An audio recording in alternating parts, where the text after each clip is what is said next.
थोड़ा-सा आज आप लोगों को केक वेट के बारे में गाइड करूँगी, थोड़ा बहुत जो मेरा अपना एक्सपीरियंस है। बेकरीज़ पे इस तरह से केक वेट नहीं होता, लेकिन ये है कि बोर्ड का वेट जो है वो काउंट नहीं होता, सोकिंग का वेट काउंट नहीं होता। हाँ, अलबत्ता फ्रॉस्टिंग और केक का वेट जो है काउंट होता है। तो ये 2 पाउंड्स केक का तकरीबन 650 ग्राम मैंने इसके लिए स्पॉन्ज लिया है। लेकिन ये भी 2 पाउंड केक है, तो देखें ये केक जो है ना वनीला वाला, ये लाइट और एयरी है, तो इसका साइज़ तो बड़ा है लेकिन इसका वेट कम है। और ये चॉकलेट वाला केक 2.5 पाउंड का है, तो इसमें 1 लेयर एडिशनल है। और ये जैसे अगर हमने 1 पाउंड केक करना है तो मतलब सेम 5 इंचेस पैन है लेकिन लेयर्स 2 हैं। और 2 पाउंड में जो है वो 3 हैं और 2.5 पाउंड में जो है वो 4 हैं। तो इस तरह से फ्रॉस्टिंग वगैरह करके इसका ओवरऑल वेट हम लोग फिर मैं आपको बाद में करके बताऊँगी। तो इसी तरह जैसे बिंटो केक होता है वो हम 3 या 4 दोनों में ले सकते हैं। और ये देखें ये तकरीबन 150 ग्राम है, फ्रॉस्टिंग वगैरह करके 250 ग्राम हो जाएगा, जो कि तकरीबन होता है हाफ पाउंडर। अगर हम इस तरह से 2 थिक बेसेस लेंगे तो उसका वेट और होता है, और 2 थिन बेसेस लेंगे तो उसका वेट और होता है। तो अब ये इसी तरह से रेड वेलवेट केक है, ये भी इसमें 4 लेयर्स हैं और ये तकरीबन 750 ग्राम है। तो फ्रॉस्टिंग वगैरह करके ये तकरीबन बन जाएगा 2.5 पाउंड का ना। और इसी तरह से अब ये जैसे ये मेरे पास एक केक है, जैसे ये 2.5 पाउंड है और ये जो 6 इंचेस पैन में है ये भी 2.5 पाउंड है। तो हाइट का फिर फ़र्क आ जाता है, पैन का अगर साइज़ छोटा होगा तो केक हाइटेड बनेगा, और केक पैन का साइज़ फ्लैट होगा तो केक मतलब बड़ा होगा तो केक फ्लैट बनेगा। आपने अपनी टोटल रेसिपी का साइज़ देखना होता है। जैसे अगर मेरा मैंने आपको बताया जो मेरी फर्स्ट केक की रेसिपी है वो 3 पाउंड्स है ना, तो अगर मैं 6 इंचेस पैन में बनाती हूँ, ये 7 इंचेस पैन में बनाती हूँ तो फ्लैट केक बनेगा 3 पाउंड्स का, और अगर 5 इंचेस पैन में बनाती हूँ तो हाइटेड केक बनेगा 3 पाउंड्स का हाइटेड केक बनेगा, और उसमें तकरीबन 5 टू 6 लेयर आ जाती हैं। और 6 में जो है वो तकरीबन 3 लेयर्स आती हैं, और 7 में हम 2 लेयर्स लगा सकते हैं, 8 में भी 2 लेयर्स। तो वेट जो है वो केक का होगा, उस पैन साइज़ पे वो नहीं करता, इफ़ेक्ट नहीं करता। पैन साइज़ आपका केक की हाइट जो है वो इसको डिफ़ाइन करता है। तो जैसे एक 3 पाउंड का केक है, अगर हम 7 इंचेस में बनाएँगे तो फ्लैट, 6 इंचेस में बनाएँगे तो थोड़ा-सा हाइट, और 5 इंचेस में बनाएँगे तो थोड़ा-सा और हाइटेड बनेगा। और इसी तरह जैसे अब ये मेरा वनीला स्पॉन्ज है, तो इसका वेट और है। इसी में ही मेरा जो चॉकलेट स्पॉन्ज था वो थोड़ा डेंस था। तो और वो रेसिपी भी एक्सपेंसिव है, जो चॉकलेट वाला केक है उसमें ज़्यादा इंग्रीडिएंट यूज़ हुए हैं, तो अगर हम लोग उसके साइज़ को वनीला के साइज़ के अकॉर्डिंगली देंगे तो वो हम लॉस में चले जाएँगे। वनीला केक की रेसिपी जो है वो कॉस्टिंग के लिहाज से थोड़ी-सी कम एक्सपेंसिव है, और इसका साइज़ बड़ा है, तो हमने साइज़ के अकॉर्डिंगली जाना होता है। अब वनीला केक में ये होता है कि लेयर्स में भी क्रीम आ रही है, तो क्रीम जो है वो लाइट वेटेड होती है और आपका केक का साइज़ तो वो बड़ा कर देती है लेकिन वेट इंक्रीज़ नहीं करती। लेकिन जो चॉकलेट फज केक है, उसकी लेयर्स में गनाश आ रहा होता है, तो गनाश जो है वो हमारा डेंस होता है, वेट उसका ज़्यादा होता है लेकिन साइज़ छोटा होता है। तो इस वज़ह से जो ओवरऑल गनाश केक होते हैं उनका साइज़ थोड़ा बहुत क्रीम केक से छोटा होता है। तो जैसे अब ये क्रीम केक था हमारा तकरीबन 450 ग्राम का था, तो सोकिंग मैंने इसमें काउंट नहीं की है, वो अलग से की है। और फिर तकरीबन 200 ग्राम क्रीम इनर लेयर में और 250 ग्राम क्रीम आउटर लेयर्स में लगी है, तो वो टोटल मैं फिर आपको आखिर में बताऊँगी। और आई गेस ये रेड वेलवेट केक का मैंने आपको वेट करके नहीं बताया, अलबत्ता ये मेरी 3 पाउंड्स रेसिपी है, और इसमें से मैंने 6 लेयर्स निकाली थी, जिसमें से मुझे 1 लेयर बचा लेनी चाहिए थी क्योंकि फिर केक का वेट जो है ना वो ऊपर चला गया था। तो क्योंकि ये बगैर आउटर क्रीम के ही तकरीबन जो है वो 1500 ग्राम बन गया था। तो इस तरह से होता है, कभी-कभी ऊपर भी चला जाता है, लेकिन अगर कस्टमर ने अच्छा पे किया हुआ है तो कोई मसला नहीं होता। तो थोड़ी बहुत साइज़िंग से कोई फ़र्क नहीं पड़ता, लेकिन आपको बार-बार वेट चेक करना होता है क्योंकि हमें वेट के अकॉर्डिंगली ही चीज़ें देनी होती हैं।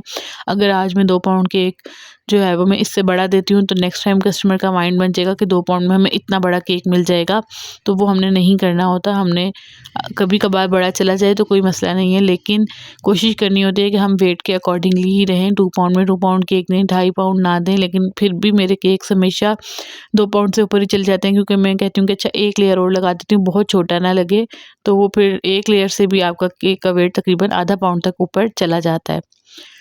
तो इस केक में ये तकरीबन 2 पाउंड का था, इस केक में तकरीबन 450 ग्राम क्रीम लगी है। 2 पाउंड की क्रीम केक में ना तकरीबन 450 ग्राम ही क्रीम लगती है, 450 से 500 डिपेंड करता है कि फ्रॉस्टिंग किस तरह की है। तो थोड़ी-सी क्रीम यहाँ पे भी मैंने और व्हिप कर ली थी नेक्स्ट केक के लिए। और फिर जी अब आ जाते हैं हमारे मोस्ट फेमस ना चॉकलेट केक्स की तरफ।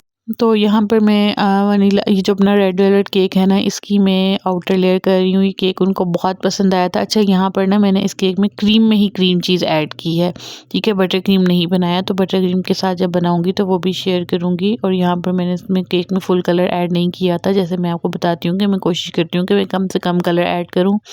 तो बस मैंने ड्रॉप केक के बाहर ही लगाए थे और उसी से ही फिर मैंने इफ़ेक्ट दे दिया था। और ये जो फ्लावर्स हैं ये आर्टिफिशियल फ्लावर्स हैं, लेकिन जो पर्ल्स हैं वो ईटेबल हैं, मतलब उनको हम खा सकते हैं। तो ये गनाश जो है वो तकरीबन मैंने 2 किलो का बना के रखा है, सॉरी 4 किलो का, जिसमें मैंने 2 किलो क्रीम ऐड की है। और फिर बाद में मैंने तकरीबन 1 किलो और ऐड की थी, क्योंकि अब सर्दियाँ हो गई हैं तो क्रीम जो है वो अब ज़्यादा जाती है। गर्मियों में क्रीम जो है वो गनाश में थोड़ी-सी कम जाती है, तो ये रेशो आपको चेक करनी होती है। गनाश को चेक करने का तरीका भी मैंने आपको बताया, रेसिपी भी अपलोड की है। तो ये जो अभी प्रीवियसली केक था ये 2.5 पाउंड था, उसमें 4 लेयर्स थी। और ये वाला केक जो है वो तकरीबन 2 पाउंड था, जिसमें मैंने 3 लेयर्स लगानी थी, लेकिन ये आखिर में फिर मैंने जो थोड़ी-सी बच गई थी और लगा दी कि कहीं केक का साइज़ छोटा ना लगे। तो बस इस तरह जो है ना वो साइज़ ऊपर चला जाता है केक का। और इस केक को ये ब्राइड टू बी का केक बनाना था। इसके आउटर पे ना मैंने व्हाइट चॉकलेट से स्टेंसिल वर्क करना था, तो मैंने आज गनाश इकट्ठा ही बना लिया है। यहाँ पे मैंने 1500 ग्राम में मैंने ऐड किया है 500 ग्राम क्रीम, क्योंकि अब सर्दियाँ हैं, गर्मियाँ हों तो फिर कम क्रीम ऐड होती है। ताकि फिर मैं इसको बना के ना रख लूँगी फ्रीज़र में। और फिर नेक्स्ट जब केक कोई आएगा गनाश का तो ये ऑलरेडी मेरे पास बना हुआ पड़ा होगा। तो ये दोनों केक की मैंने लेयरिंग कर ली है और ये स्टेप रिकॉर्ड होना रह गया था। अलबत्ता केक को ना अच्छा सा चिल कर लेना होता है स्टेंसिल वर्क से पहले।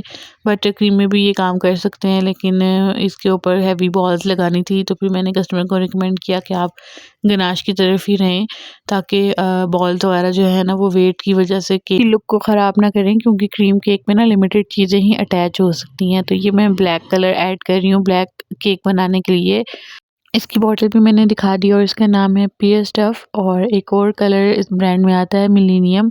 अच्छा, लास्ट टाइम जब मैंने वीडियो बनाई थी ना तो मैंने दोनों कलर्स के नाम गलत दिए थे, मुझे प्रोनाउंस ही नहीं करने आते। फिर मेरी एक फेलो बेकर है, उन्होंने मुझे मैसेज करके बताया कि आपने ये नेम्स गलत लिए हैं। तो अभी मैंने दोबारा उनकी वॉइस चैट जाके सुनी है कि उन्होंने मुझे नेम क्या बताए हैं और फिर मैंने वो प्रोनाउंस करके यहाँ पे बताए हैं। तो कभी-कभी ना ऐसी भी चीज़ें हो जाती हैं, आप लोग मतलब चीज़ों के नेम्स वगैरह गलत ले लेते हैं। तो अभी मैंने ना फिर इसको करेक्ट कर दिया है। पियर स्टफ़ है और बॉटल मैंने आपको दिखा दी है, स्क्रीनशॉट ले लीजिएगा। और मिलेनियम की जो बॉटल है ना वो इससे भी अच्छा कलर है, लेकिन वो फ़िलहाल मेरा एंड हुआ हुआ है, तो जब मैं वो मँगवाऊँगी तो फिर मैं वो भी दिखाऊँगी आप लोगों को। ये सारा काम ना मैंने रात को करके रख दिया था और सुबह मैंने यही सोचा था कि एक थिन सी लेयर ऊपर अप्लाई करूँगी, लेकिन सुबह केक इतना चिल हो गया था कि जैसे ही मैंने उसके ऊपर ये डाला ना ओवन करके, तो वो एकदम से ही ठंडा होने की वजह से सेट हो गया। तो फिर मैं इस केक को किचन में लेके गई और क्रैपर मैंने गरम कर के ना हीट पर, मतलब चूल्हे पे, और फिर केक को नीट किया। तो अब सर्दियाँ आ गई हैं ना, तो ये थोड़े से मसले चलते रहते हैं, बार-बार गनाश को ओवन करना पड़ता है। और ये मैंने फिर ब्लैक में वाइट कलर ऐड किया था पहले, और उसके बाद फिर ब्लैक करके ये ज़ेब्रा या ज़िगज़ैग जिसे आप कहेंगे ये बनाया था। और टॉपर जो है वो मैंने एक दिन पहले ही बना के रख लिए थे, ताकि लास्ट मोमेंट पे काम थोड़ा-सा कम हो, क्योंकि अब जो है ना वो टाइम बहुत ही शॉर्ट हो गया था चीज़ों का। क्योंकि अब ये सारे ऑर्डर्स वन बाय वन करके ना डिस्पैच भी करने थे, क्योंकि काम तो सारा मैंने लास्ट में कर लिया था रात में। लेकिन सुबह जो है ना वो ऑर्डर डिस्पैच भी करने होते हैं, तो डिलीवरी जो है ना मुझे बड़ा ही थका देने वाला काम लगता है। मतलब केक बनाने में मुझे इतना टाइम नहीं लगता जितना मुझे डिलीवरी में लगता है। तो प्लीज़ जो पिकअप कर सकते हैं प्लीज़ पिकअप कर लिया करें, ताकि मेरा भी काम थोड़ा आसान हो जाए। अच्छा, अभी ये वाला केक जो है अगर आप वेट के अकॉर्डिंगली देखें तो ये 3 पाउंड तक चला गया है। लेकिन ये था 2 पाउंड, क्योंकि इसको मैं इससे छोटा मज़ीद अब क्या देती। लेकिन एक क्वालिटी प्रोडक्ट है ना कि आप गनाश में इतना अच्छा, मतलब आउटर लेयर भी गनाश और इनर लेयर भी गनाश। और जैसे अब ये क्रीम केक थे तो ये साइज़ में थोड़े से ना बड़े हो जाते हैं। तो ये सारे आज के केक की फाइनल लुक्स थी।